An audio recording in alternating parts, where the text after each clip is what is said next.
Hello, and welcome to the Tell Not Show. As always, we are your hosts. We have the fabulous and lovely Kirsha Fox, author of the Deception and Justice series. She's a homeschooling mom of four, avid reader, and gamer.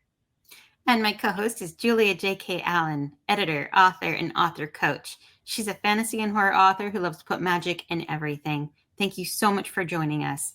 Our guest tonight is Peter Thomas Pontsa, who's an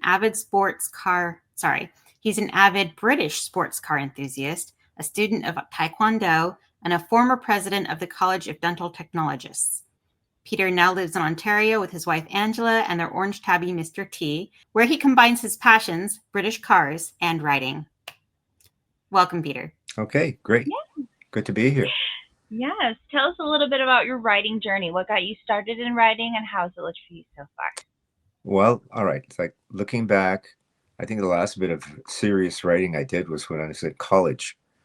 But I hadn't done anything since that until I got into business. And I did have a number of dental laboratories at the very early part of my career. And I had a friend of mine who suggested that I write an article. I said, I don't know how to write these kinds of things. He said, well, with your knowledge, you possibly could do that. Just put yourself in the position to do it. So I decided to write something, and I did write it. I submitted it to the ARDT magazine, which was the association magazine for the dental technologists in Ontario. And after that went through, I started feeling a little more confident about myself, but I hadn't done anything for a while. And after I sold the laboratories, I was out of that for a while. I felt myself into a dental supply company that had an exclusive distributorship across Canada. So in order to market it, we decided we were going to start doing some promotion, and part of it had to do with doing articles. But the first thing we decided to do was write a customer newsletter, which was really interesting. One of the things I found was really interesting is that I put my picture on the cover, and we sent it across Canada to all these dental labs. And when I used to call on these laboratories, they'd recognize me before I even got in, so I didn't even have to make appointments, which is really the power of the word is really amazing. But to continue what we're doing with the marketing, we would go to these dental journals, and we would ask for a space, which we did. And then I would be writing an article, like a technical clinical piece, basically, that would describe how to do the technology, the techniques and whatnot. And they were pretty extensive. I did a lot of research, and at the very end, I would be putting in my research references and whatnot. So it was starting to get pretty heavy duty. After that, I became called well known as a contributor, and I had an opportunity to co-sponsor or create a denturist magazine, and I became associate publisher of that. And also, I was on the advisory committee as well. And so I think I spent about close to 20 years writing stories and articles in the dental journals. And when we finally sold the business, I decided after we retired that I needed an outlet besides my cars and the gardening that we do here. So I thought maybe I should start writing. So it was very interesting. When we signed the paperwork, the next day I'd already signed up for a workshop at the library in close in town here somewhere. And my wife said, "Are you nuts?" I said, "No." I said, I need to get going." So we did a first workshop, then another couple, and then I had an inspiration to start writing my first novel, Outfoxed, and that's how it started pretty well. And then while I was writing it, I realized I needed more background, so I took a course at the University of Waterloo for advanced writing. Fiction, and also I took another course with Lee Child has a course on BBC Maestro, which I took as well. So that was basically it. So now I'm headed into my second novel, and it's all started basically from dental journals. That is just kind of like a really fascinating story. Mm-hmm. That's like a very unique journey, I feel. coming from this background of nonfiction, technical writing into novelization, you know. Yeah, I found it It's quite a journey. it's quite a journey, quite a jump, because it's a completely different type of writing, and Yes. Absolutely, yeah, absolutely a different type of writing. yeah. What genre did you jump into? Well, I've always read thrillers and suspense type books, so that's what I felt like doing. Another thing that I really like was adventure stories too. One of my favorite adventure writers was Clive Cussler, as a matter of fact, and one of his background was really interesting too, about being an underwater diver and starting a number of different books. I think he maybe have about 15 or 20 different books with Dirk Pitt and a few other wonderful characters. But what I liked about it is that he always had some sort of treasure that they were searching for. And that's what inspired me actually for my first book, because a friend of mine gave me a book called 1421, the year that China discovered the world. And they had set up about a 500 ship fleet called the Star Fleet, with all kinds of people and treasure and soldiers and well, you name it. They had it was like a floating city. And in 1421, they left Nanjing and went through the Pacific, landing in different places, exchanging ambassadors and whatnot. And I thought, well, what an interesting story. What if they came around Africa and landed in Canada and left a treasure there? So that was one of the things that popped into my mind. It was an idea, and then from there, I started developing the plot line and the story for Outfoxed, simply because somebody gave me a book, and I found it very interesting. But it dovetails back into the adventure stories from Clive Cussler. Oh, that's really quite cool. I had a similar experience where, like, I read a book and my books were nothing like that book, but that book inspired me to want to write a book like that. I loved the twistiness of the plot and the gray nature of the characters. And yes, I love it when you find a book that inspires you to a genre or to a particular kind of writing. Yeah.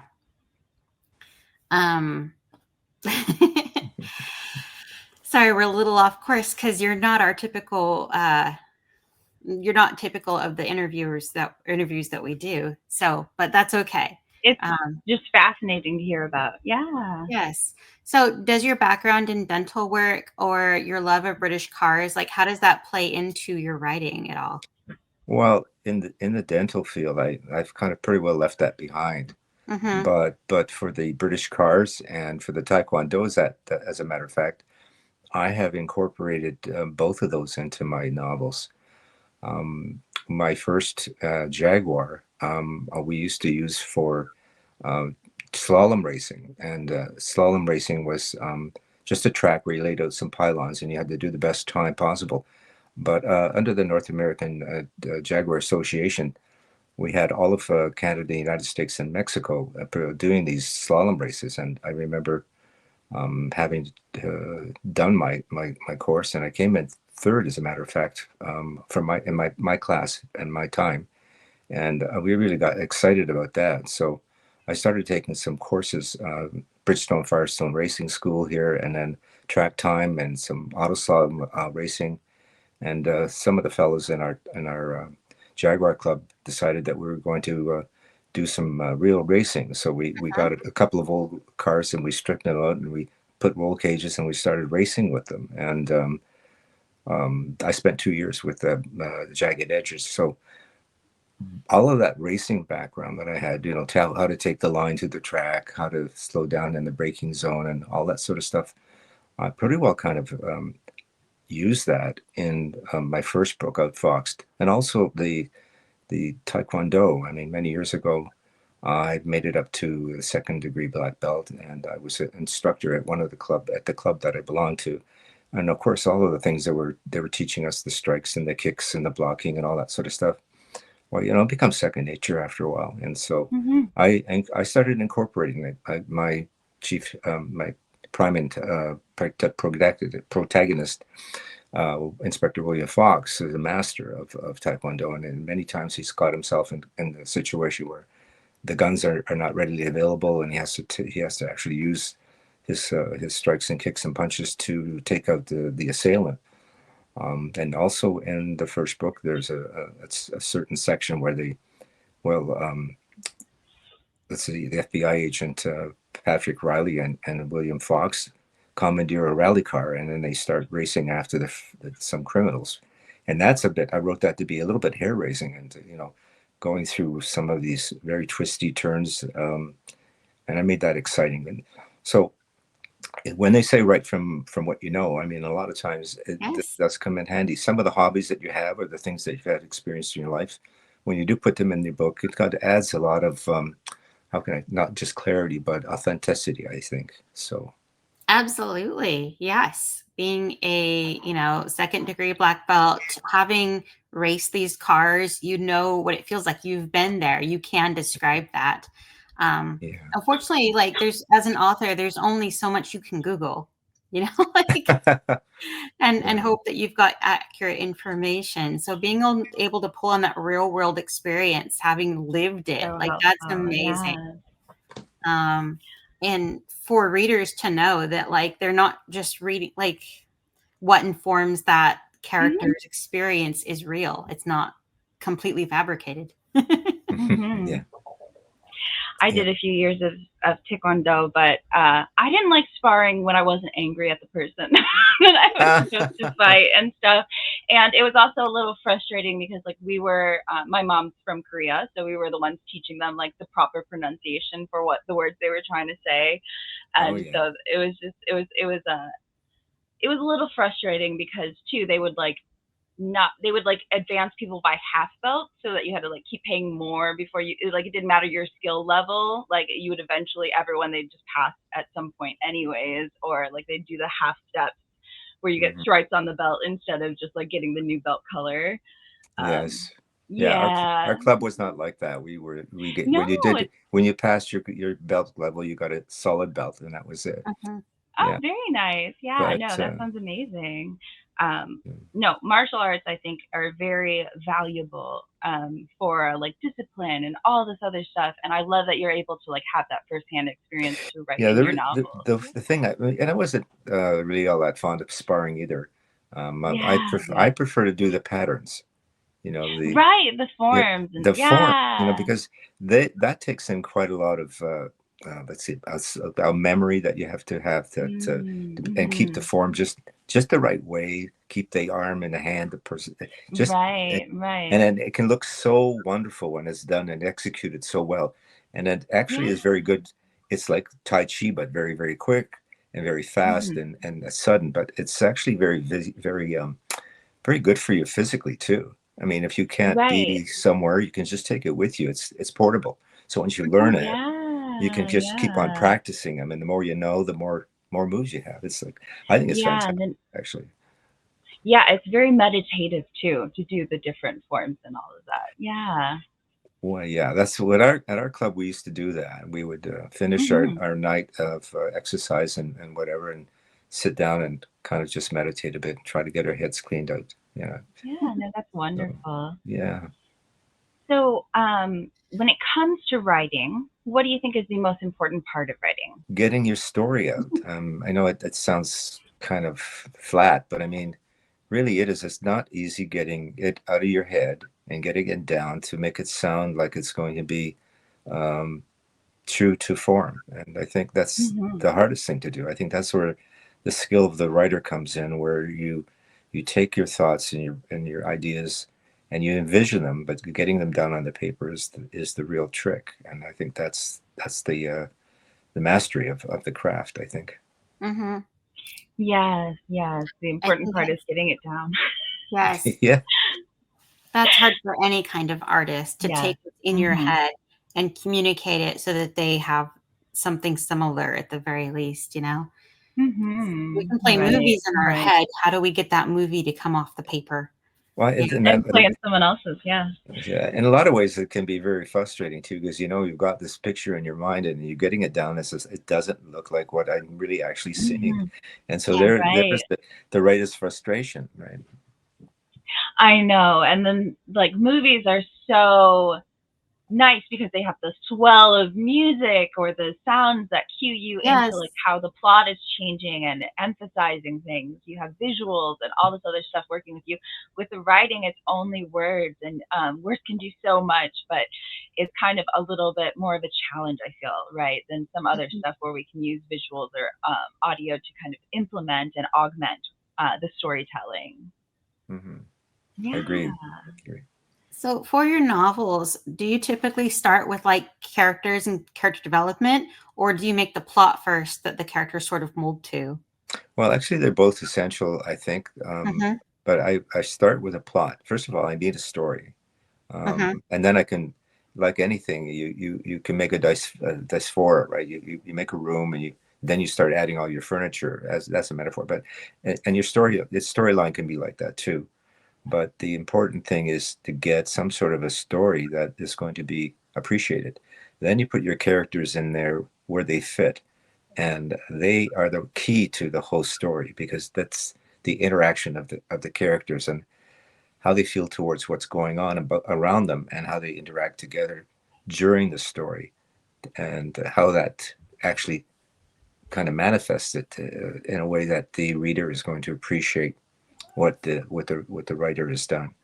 But I do start with an idea, and then oftentimes I'll write down a whole bunch of different ideas, or I'll do some research and find some of the other things I need and write it down in these little scraps of paper or whatever, like on a pad, and then eventually I kind of order them together. And then I used to use a storyboard. I think Walt Disney was the first people who ever used anything like that. So I have a whiteboard here, and then I put down some of the ideas in the areas that like the chapters and whatnot.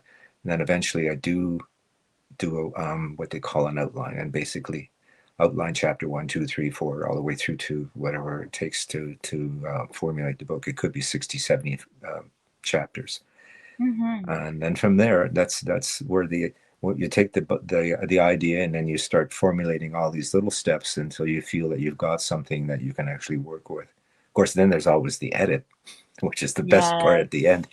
That drives a lot of us nuts, because it's just like, all that hard work, and then, yeah, let's clean it up so it looks it sounds better, right? Let's work on it all over again. Yeah, Yeah. basically it is. Yeah, it's like yeah. Yeah, no, I love editing as an editor when it's other people's stories. My own stories I don't love because it's like I've read it a million times and I'm too close to, or all the stuff that makes it difficult to edit your own stuff, right? Um, but yeah, that's a very common complaint we hear on the show is that, oh my gosh, the editing though. Okay, do you have favorite authors, and what do you think they do well? Okay, I have a number of them. The one that I really like is Daniel Silva. I don't know if you know him well. He writes a lot of suspense, tension. What I like about him is that he's got a great character. He in the Israeli Mossad, and he's gotten about, I think he's got 16, 15 or 16 books. But the thing is that he writes a very interesting way. I like the exposition, and the dialogue is, I find, really well balanced.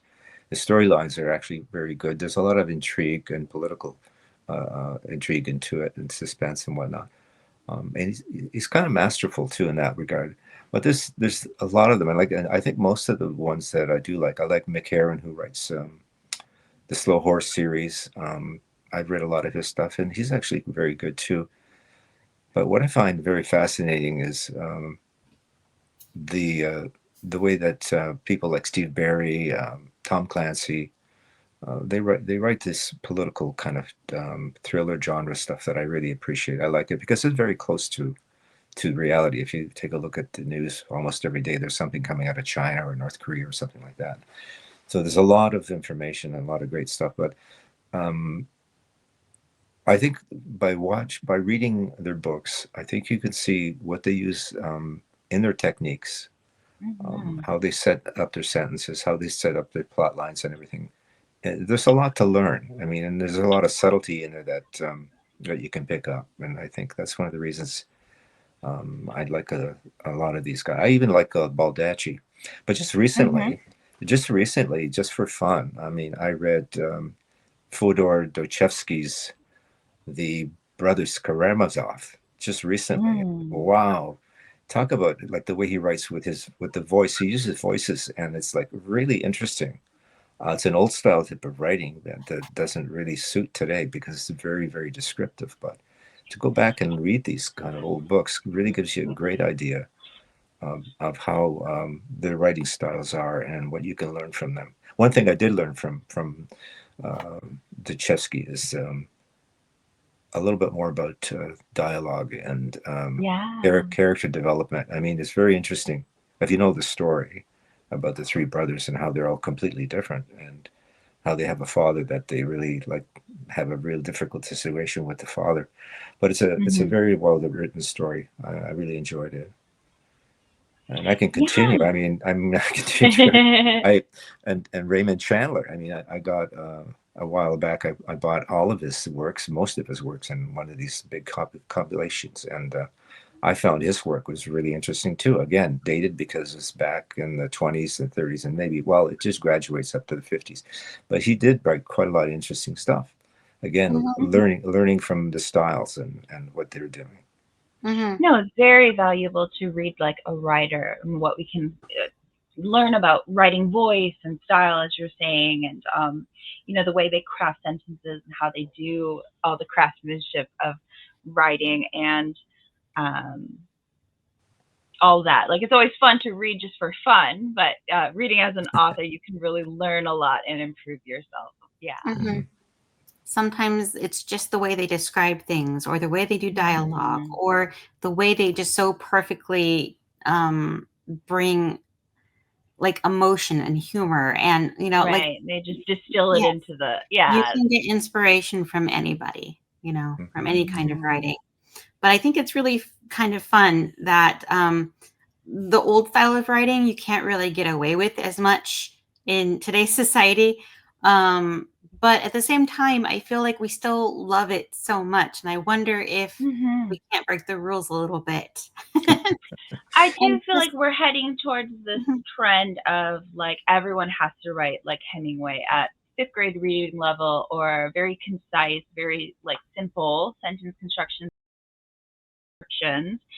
But I think like every reader is so different. Like, I really hope that we can stay like diversified and varied and eclectic and all of the other stuff, because like I love reading Hemingway, but like I also love reading, Anne of Green Gables, which is very different writing style, a very different description, heavy stuff, and they both have their place. I know our attention spans are all a lot shorter than they used to be, but I really hope that we don't lose that because of things like the Hemingway app, stuff like that, because those descriptions are great. Like, descriptive writing is so wonderful sometimes. All right. So if you could tell a new author one thing, what would you tell them? Oh, well, that's that question. Don't even start. No, I wouldn't discourage them really. But the thing is, I think they should really know what they're getting into and have a focus, have some goals, and really do your best to get as much as you can about learning how to write, unless you've already got some writing background behind you.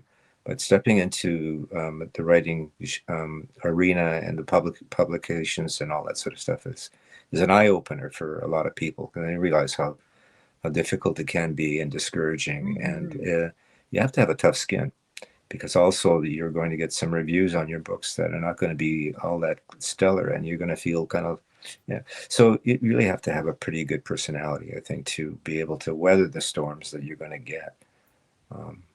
But yeah, I wouldn't discourage people, but they should walk in with their eyes wide open, completely wide open, because I'm sure I'm sure you both of you probably understand exactly what I'm saying.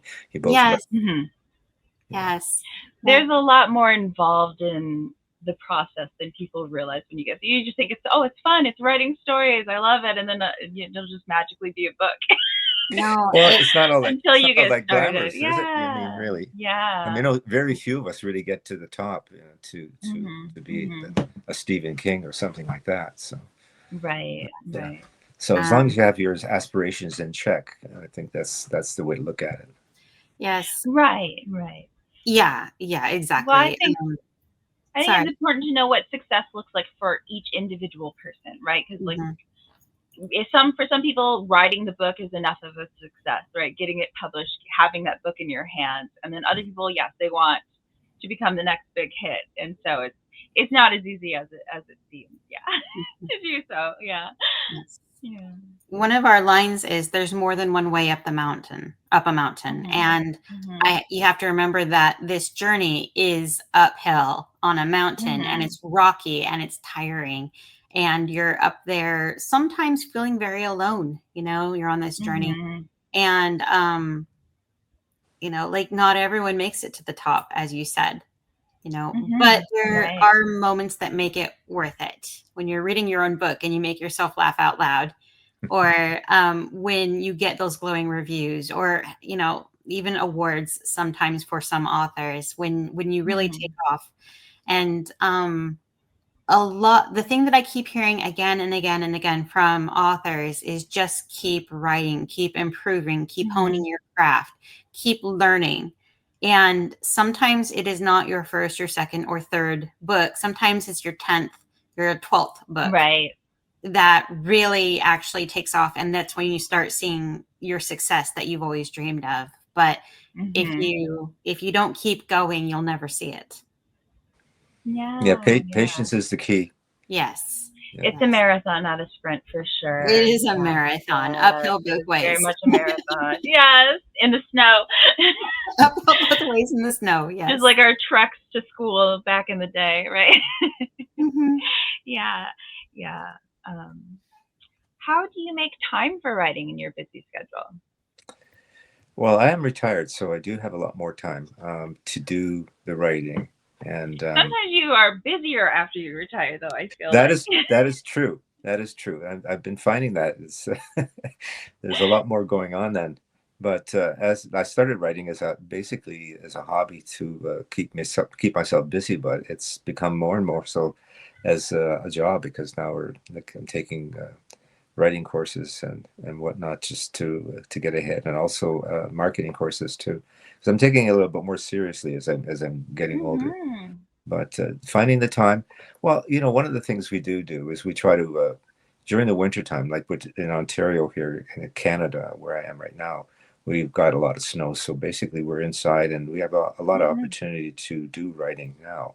But in the summertime, I have a rather large property here, a number of acres, and I don't have any groundskeepers. I'm the groundskeeper. We've got gardens. Right. I love my roses, and so we're busy doing that sort of stuff. So oftentimes, in the morning is when it's cooler. We can do the writing, but in the afternoons, it's basically outside.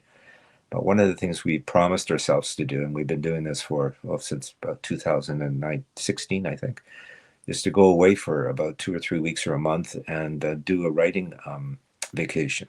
So we used to go to we used to go to Costa Rica and walk the beaches in the morning or whenever the tide was favorable for walking on the beach, and then the other times we'd be writing. I did a lot of my writing for my first and second book in Costa Rica.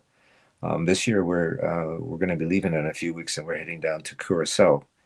And I'm going to be working on my third book, and you can see an opportunity to strictly work on the book and without any distractions. So that's kind of the way I work it. I'm certain a lot of people have different ways of getting it. I mean, people who are working, I'm certain, and with children, I'm certain you're going to have a difficult time finding the time to write, but maybe when they're all asleep, I don't know, but right after the kids go to bed. That is, I think, when a lot of writing gets done. I have 4, and they're still pretty little, and it's all about finding those little stolen moments that you can get away to do some writing, for sure. But I think what I'm hearing from you is that you make writing a priority, even though like you could be doing other things.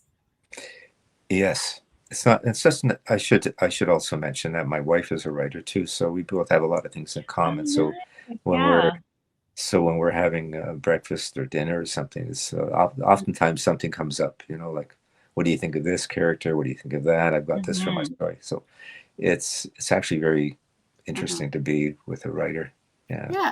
Well, that's very nice. Yeah. Something you can talk about, something you can bond over. It's not taking away time from your wife. It's something that you're kind of sharing this experience together. And I think that's wonderful.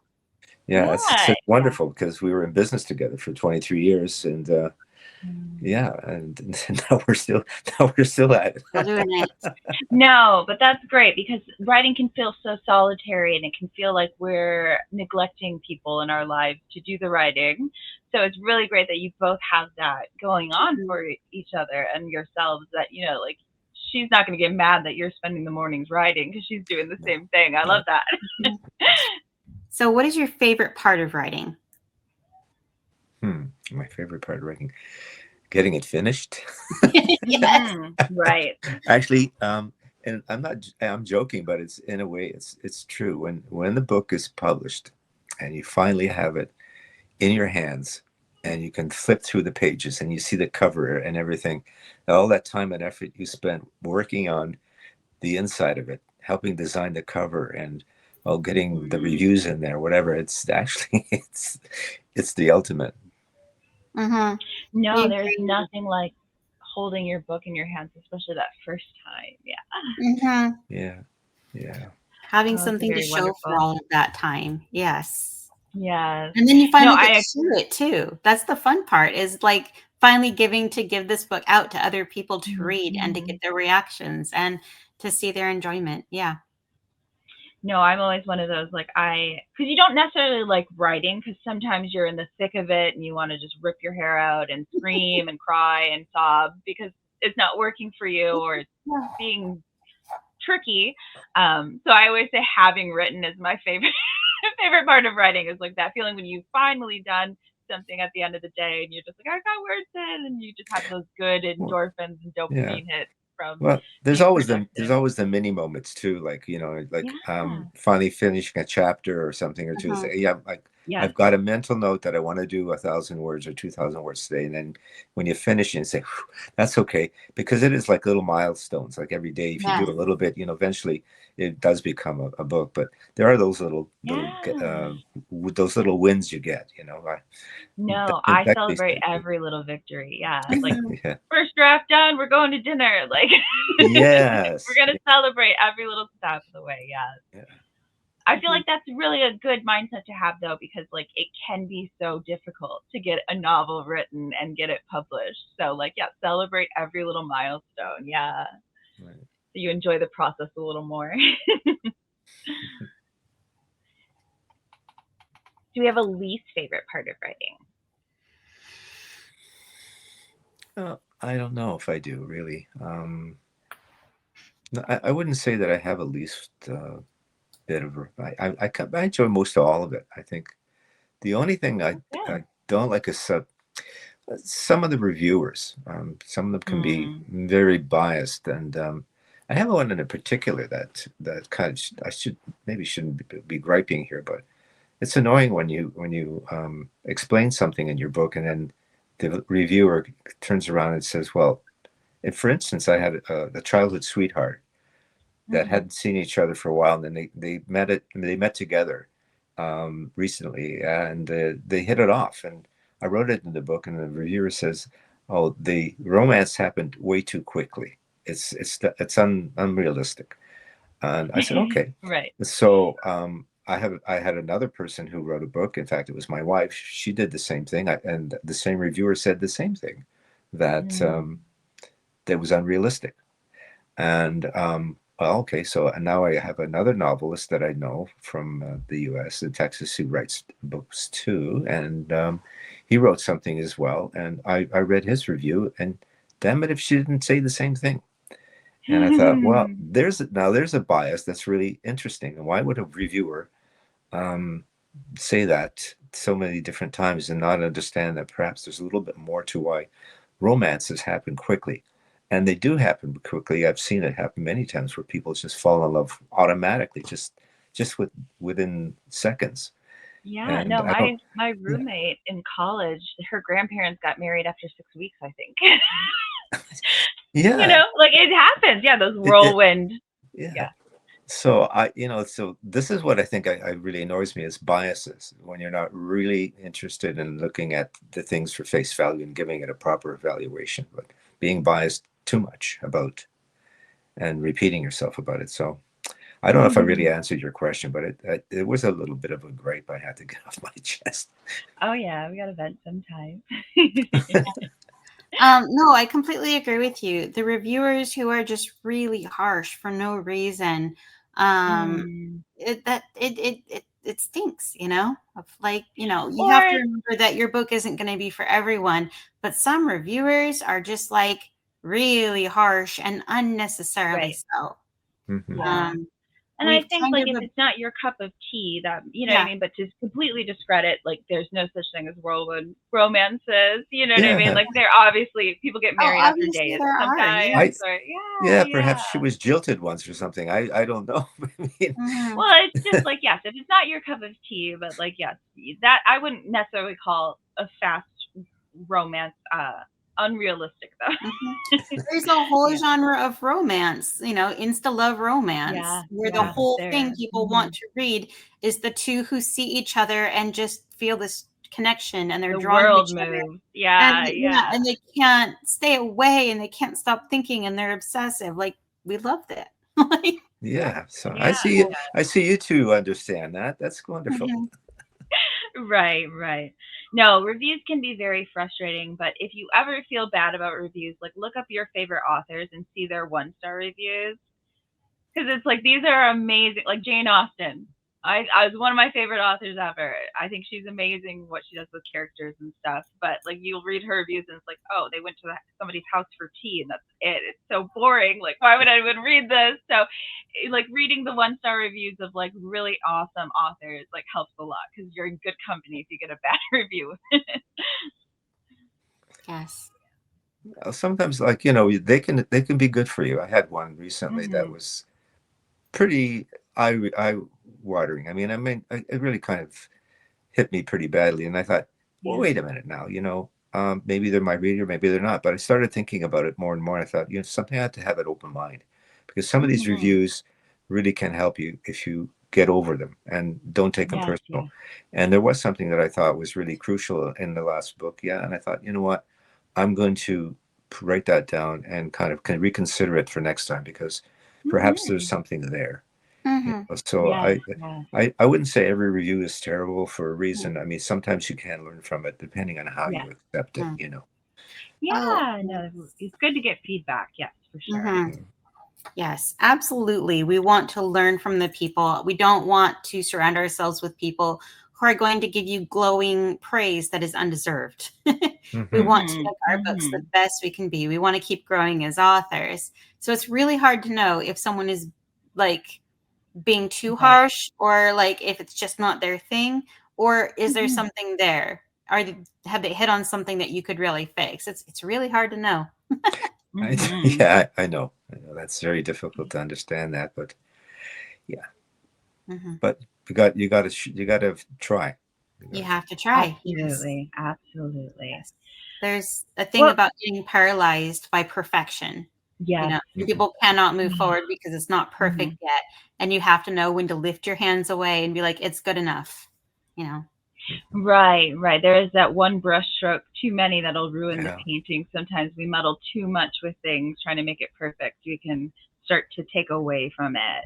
But what would you say influences your writing?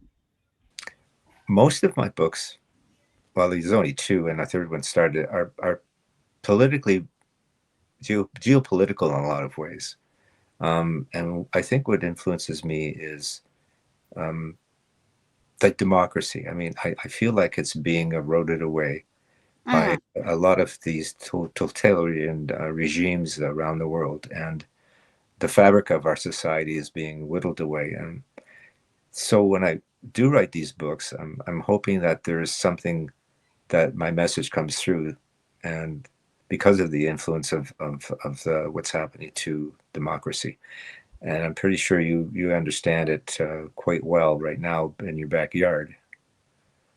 Um, anyways, that would be my primary influence. But I get influenced too by other writers as well. What they're doing, what they're saying. There was a lot of controversy about artificial intelligence and how it was being influenced into our books. I mean, that influences you too to a certain extent. I've promised myself that I would not be using AI in my novels, and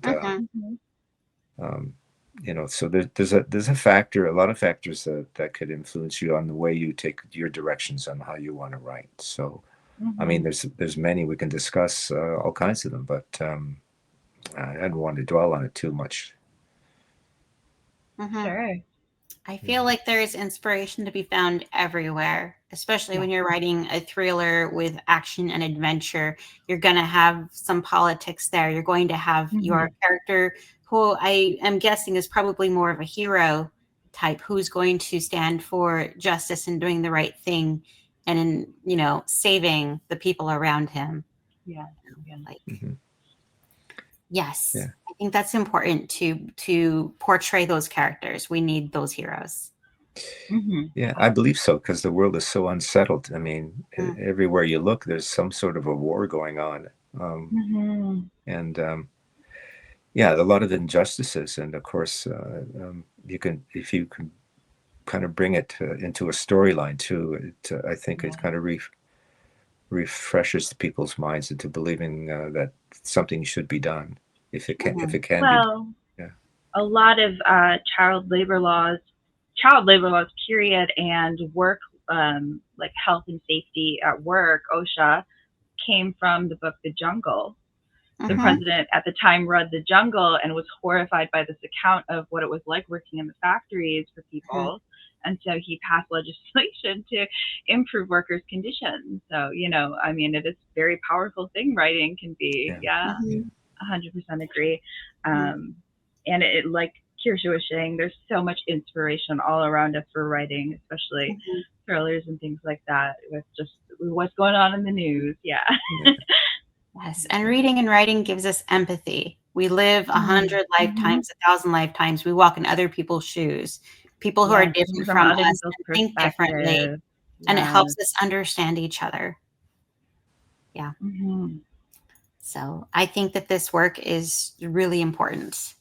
It's more than silly stories. We're holding a mirror up to our real world, our real society, and seeing each other, seeing ourselves in these characters. Yes.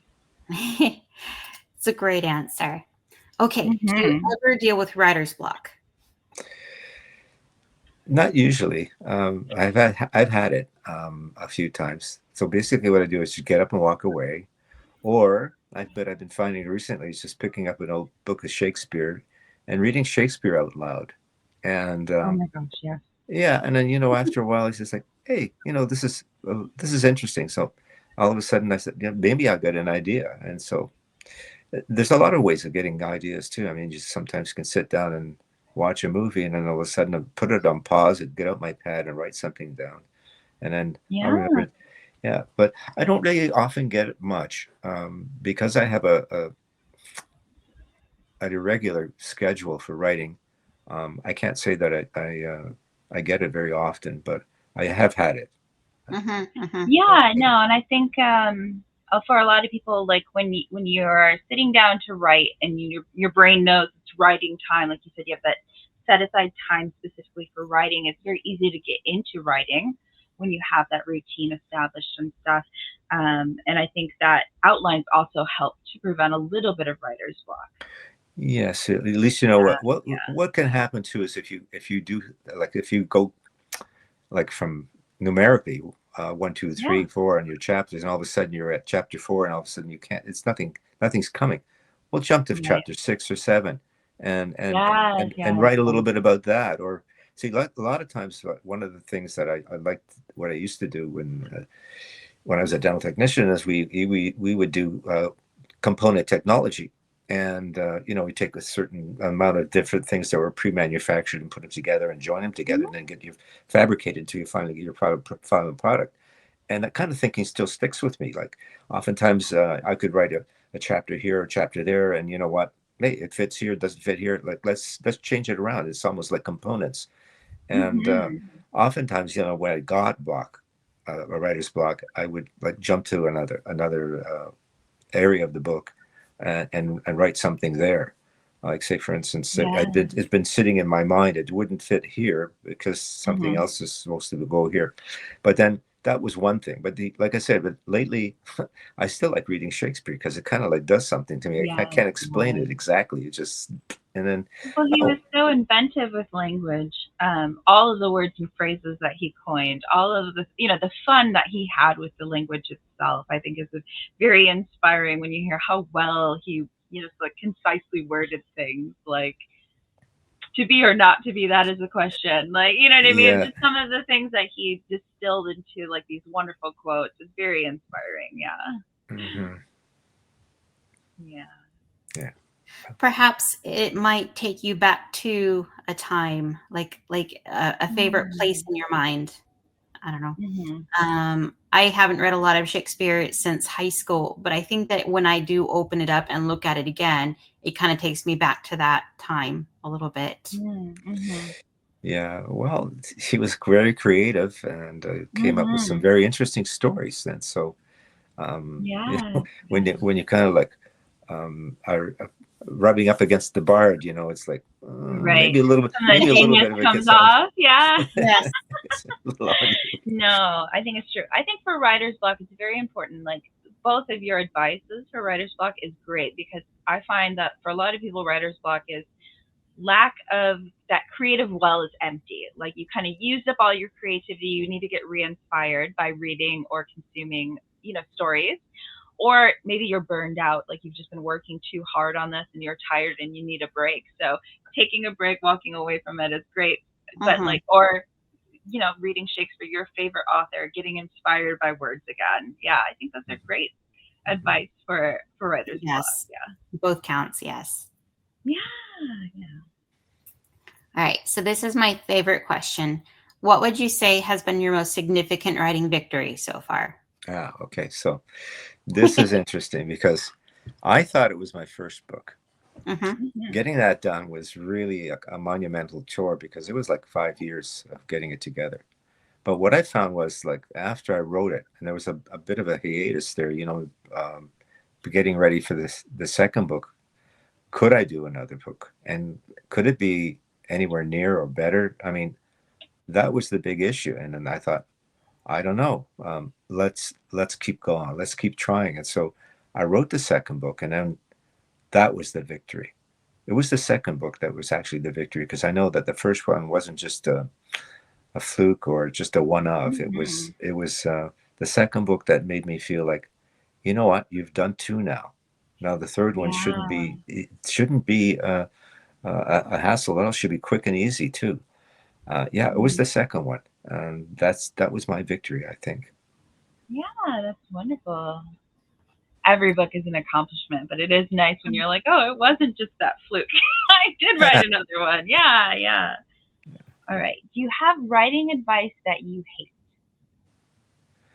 Writing advice that I hate. Oh, yeah. Sit down. Just sit down and start writing. Yeah. That is to me like, please spare me. And it doesn't work for everybody. To me, that is like, it's like somebody placing you in the chair says, okay, start writing now. And all of a sudden, like, what am I going to write? I mean, it's not just a matter of a writer's block. It's a matter of like, is this work or is this going to be enjoyable? And so, I think it's the kind of advice that really irks me. I mean, you come to the table, you sit down and you want to enjoy what you're doing. You want to be able to get the creativity going and feel the rewards if the words are coming down on the page. But sit there and think it's a job, or some people are using it that and then an analogy as a job. I mean, they're sitting there thinking, okay, I got to work at this. Well, I think that's where you get a lot of that pressure, on yourself to perform, and I think that can give you writer's block too. But that's Absolutely. that's the thing that I think that irks me the most. You come to the table when you're ready. Yes, yes. Mhm. Well, it's kind of not helpful to just be like, oh, just sit and do it because like it's kind of like saying like, oh, you're sad. Wait, have you tried being happy? Right? Like as far as like Yes. advice of like practical things we can do, saying like, oh, have you tried writing? Is not always the best advice to Well, get. the I thing is, Mhm. it's like a schedule. Like, okay, I'm coming in at 8 o'clock. I'm putting on my shirt and my tie, and Mm-hmm. I'm going to pretend it's work, and I'm getting in front of my typewriter, wherever it might be, my computer, and Right. I'm going to Yeah. start working. Right at Mhm. 10 o'clock, I'll have a break, or that's not what I Yeah. consider being a writer. I mean, like, unless you're Sure. working for some major newspaper or something, and you're on site and you have to perform for your editor. Well, it's different, right? But if Yeah. you're Yeah. writing at home or you're writing for yourself, I don't think you should be making yourself so difficult for yourself to fit in. Mhm. No, we don't want to suck the joy out Yes. of it. Right. Yes. Yes, Exactly. Make it Yes. a exactly. Yes. chore. Yeah. Yeah. Be a little loose Absolutely. with it. Have Yes. fun. Sometimes sitting down, you do find that the words just pour from you and you're pleasantly surprised. I have a good friend who like thrives with sprints. She loves sprints. Hmm. Like those are her things. She can slam out thousands of words. Whereas when like I need to go slowly, I need to carefully consider things. And I try not to let myself get blocked or stymied, Hmm. but like I am slower and I don't sprint. That just doesn't work for me. So, like, I totally agree with you. That might be good advice for some people, but it doesn't work for Not everyone. for We don't all everyone. have the Yeah. same writing methods.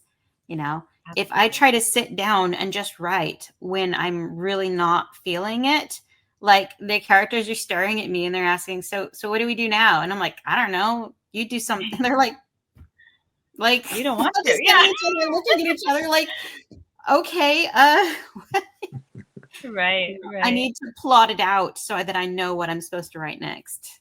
Right. Well, I like it phrased this way. Louis L'Amour said, "You can't.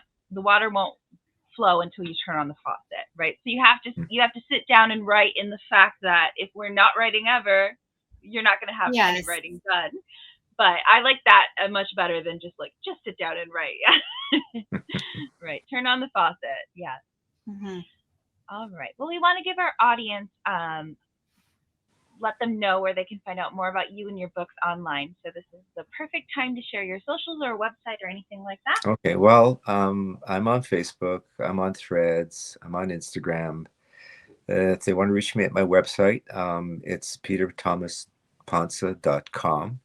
Mhm. And if they wanted to buy my books, they can get them at Amazon and Kindle and Barnes and Noble, and locally here in Ontario, we've got Chapters Indigo, and there's a lovely little bookstore not too far from me called the Booklore, which is they're very fond of local authors, and so I'm in Oh, there as wonderful. well. So Okay. Yeah. Do you have your Thank books handy? Do you want to show us your covers? yeah, I do have. Okay, so this is the first book of Fox that I hope you can see it. It looks backwards to me. Mm-hmm. Oh yeah. No, that's Um, perfect. Yeah. yeah. So it has the coin on it, the Chinese coin and the treasure, and of course the fellow with a gun. So it's an Mm-hmm. action type adventure. And the second book won't be out till March the 18th. It's pre-order on Amazon, and it's called Sanctity of Freedom. Okay. And this is an interesting story too. Some of the characters from the first story are in this one as well. So you Mhm. can. It's also you could the way I wrote it. You could also read this by itself, or you can read the first one and the second one because the characters are the same. Yeah. Wonderful. Yeah. Yeah. Well, thank you so much for joining us tonight. It's been really a pleasure talking with Yeah. you. Thanks for having me. I had a lot of fun chatting with you too. It was really interesting. Yes. Yes, wonderful. This show And really is We our favorite and thing, getting to talk and to and other authors. and Yeah. the time's up. That went really actually quite well. It went really Yeah, fast. no, it went Okay. fast because you did such a wonderful conversation. Yes. Okay. Yes. All right. We hope it's pretty Okay. plain painless. Okay. Yeah. Well, And thank but you to everyone who's listening along at home. Oh, okay. sorry. Go ahead. No, What were pleasure you being here with you both. Thank you. Nice meeting you both. No, no. Yes, it's You been too. wonderful. Yes. Remember, there's more than one way up the mountain, and our next episode airs Friday as usual. If you're interested in being a guest on our show, you can find us on social media at The Telnut Show or email us at thetelnutshow@gmail.com. Thanks again for listening.